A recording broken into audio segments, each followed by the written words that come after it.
Investor Eye segment, Kettleborough VC is ramping up its bet on India's next wave of founder-led businesses. It has launched its second fund with a target corpus of 80 crore rupees, already locking in 35 crore rupees at first close. Fund 2 will deploy early-stage checks of $300,000 to $500,000 in about 10 high-conviction bets with extra capital reserved for follow-ons. Known for its last-straw founder strategy, backing entrepreneurs with over a decade of domain expertise, Kettleborough has already seen Fund 1 nearly double in just 3 years. The firm says it will continue to focus on capital-efficient, execution-first businesses across financial services, full-stack commerce and SaaS. Joining me now is Nisarg Shah, the founder of Kettleborough VC.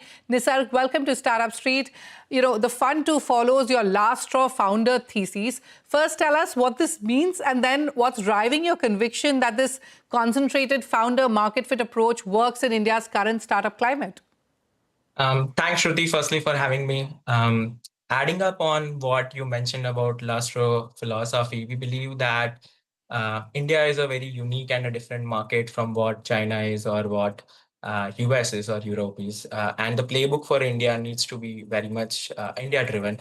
We believe in business first, a revenue model first strategy. What it means is that we want to build businesses which are going to be existent a decade down the line. And we believe that for building this kind of businesses, which are not going to have existential crises at any point of time, they need to be built by people who have seen businesses, who have seen cycles of businesses for good long amount of time, near at least a decade, preferably 2 decades or more. So that's what it means, that think of a founding team, think of a entrepreneur who has spent a good 10, 15, 20 years in a particular domain, building up on its expertise and refining on them. And now they are just accumulating all of that experience into the last gig of their professional career. That's what we call as last straw moment, wherein they want to build it for legacies. For all business. Right. Yeah. Okay, now, you know, like I mentioned earlier, you've hit 35 crore rupees in the first close. What's the timeline for getting to the 80 crore rupee target? And are you seeing more interest from domestic LPs or overseas backers? Also, you plan to invest in just about 10 companies from Fund 2. What gives you the confidence to keep the portfolio so concentrated in a market where most VCs spread their bets wider? So, as you rightly mentioned, it's a very, very concentrated portfolio. And that comes from the fact that it's a very, very high conviction strategy and bets that we make. And consequently, we are able to do that because we exactly know the kind of plays that we are about to make.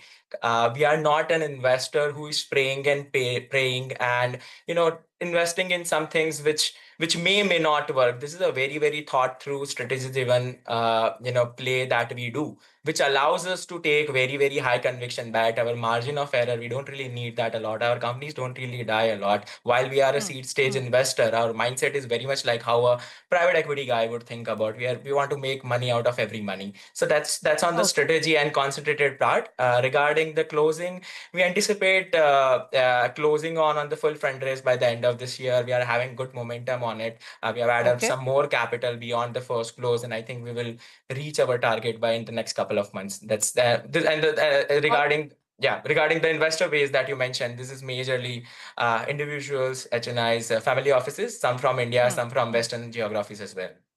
All right, picking up from what you just said, you're sector agnostic, but have a tilt towards Dhanda-first businesses. Which sectors do you think will dominate your deal flow over the next 18 months?